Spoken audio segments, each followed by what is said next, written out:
ஆனால் மத்திய அரசு இப்படி துரோகம் பண்ணது தமிழ்நாட்டுக்கு. நாங்கள் போராடிக்கிட்டு இருக்கிறோம், எதிர்த்து போராடிட்டு இருக்கிறோம், அமைச்சருடைய குடும்பாவையெல்லாம் கொளுத்திட்டு இருக்கிறோம், அநாகரிகமாக பேசியிருக்கிறார் தமிழ்நாட்டினுடைய பிரதிநிதிகளை.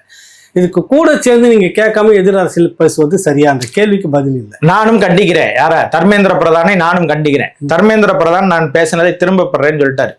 இப்ப நான் ஒரு கேள்வி வைக்கிறேன். யாரு? முதலமைச்சருக்கும் இங்க உள்ள 40 நாடாளுமன்ற உறுப்பினர்களுக்கும் கடுமையாக போராடி கடுமையாக பேசி தர்மேந்திர பிரதானுடைய கொடும்பாவையை தமிழ்நாடு முழுவதும் எரிச்சு நீங்க எதிர்ப்பை காட்டி போராட்டத்தை நடத்தி நாடாளுமன்ற வளாகத்திலே வெளியில நின்று நீங்க போராடி கனிமொழிகிட்ட மன்னிப்புகள்னு வைகோவெல்லாம் குரல் கொடுக்க வச்சு பயங்கரமா முழக்கம் போட்டு எல்லாரும் போய் அவரை வந்து திரும்ப பெற வச்சுட்டீங்க. அந்த கருத்தை நான் திரும்ப பெறேன்னு சொல்லிட்டாரு. யாரு? தர்மேந்திர பிரதான். நான் இப்போ உங்கள்ட்ட கேட்கிறேன், தமிழை காட்டுமிராண்டி மொழி என்று பேசிய பெரியார் எங்களை பயங்கரமா காயப்படுத்திட்டார். தமிழர்களை பயங்கரமா பல ஆண்டுகளா காயப்படுத்தியிருக்கிறார். எங்களுக்கு இப்போ பயங்கரமா மன உளைச்சலா இருக்கு. எல்லாரும் சேர்ந்து ஒரு தடவை பெரியாரை திட்டுங்க. பெரியாரின் கருத்து அவர் அந்த அர்த்தத்துல பேசல. நீங்க பெரியாரின் கருத்தை திரும்ப பெற சொல்லுங்க. இன்னைக்கு யார் இருக்கா? முதலமைச்சர் ஸ்டாலின் தான் இருக்கிறாரு. நான் தான் பெரியாரின் பேரன்னு சொல்றாரு. தமிழ்ல பெரியாரின் பேரன்னு சொல்றாரு. சீர்திருத்தம் கொண்டு வந்ததே பெரியார். அவர் அப்படிலாம் பேசி என்ன சீர்திருத்தம் கொண்டு வந்தாரு? அவர் சொன்ன அர்த்தம் வந்துட்டு இது ஆதியிலிருந்து இருக்கிற அறிவியல் தமிழ் இதுல இல்லை, அதனால அப்படி சொன்னாருன்னு சொல்றாரு. தொடராருன்னு தெலுங்குல இருக்கா? தெலுங்குல இருக்கா? தெலுங்கு அறிவியல் மொழியா? கன்னடம் அறிவியல் மொழியா?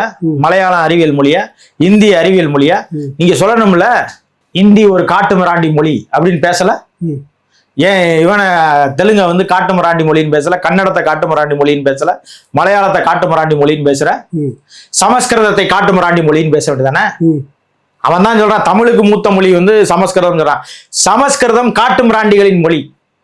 அதுக்கு வந்து எழுத்து வடிவமும் கிடையாது, எந்த வடிவமும் கிடையாது, வெறும் மந்திர சொல்லாகத்தான் இருக்குது. அது ஒரு காட்டு மிராண்டிகளின் மொழி. ஒரு தடவை சொல்லுங்க பாப்பான். சொன்னாரா?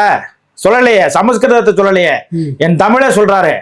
சமஸ்கிருதத்தை சொல்லிருக்கணும். நீங்க தான் சொல்றீங்க ஆரிய எதிர்ப்புன்றீங்க, அதுன்றீங்க, சனாதனம்ன்றீங்க. அதை எதிர்த்தார், இதை எதிர்த்தார், பெரியார் அதை பயங்கரமா எதிர்த்தார், பிராமணியத்தை எதிர்த்தாருன்னு சொல்றீங்களே. சமஸ்கிருதம் காட்டு மிராண்டிகளின் மொழி. இது மக்கள் பேசுகிற பாஷை இல்லை, காட்டு மிராண்டிகள் பேசும் பாஷை அப்படின்னு சொல்லியிருக்கணும்ல. ஏன் அது தேவ பாஷையா? தேவ பாஷையான்னு கேட்கிறேன். அப்ப நீங்க வந்து தமிழை மட்டும் கேட்கணும். திராவிடர்கள் மன்னிப்பு கேட்கணும்ல. இந்த 40 நாடாளுமன்ற உறுப்பினர்களும் திராவிட கழகத்தை முற்றுகையிட்டு பெரியார் திடல்ல இருக்கிற எல்லோரும் எங்கள்கிட்ட பகிரங்கமா மன்னிப்பு கேட்கணும். தமிழர்கள்ட்ட கேளுங்க. ஒரு தடவை எங்களை இழிவுபடுத்திருக்கீங்க. இது மட்டும் இல்ல, அதெல்லாம் வெளியில சொல்ல முடியாது. எங்களை என்னன்னு பேசியிருக்கிறாருன்னு தெரியும் உங்களுக்கு. தாசி மக்கள்னு தமிழர்களை பேசியிருக்கிறார், பல மேடைகள்ல பேசியிருக்கிறார்.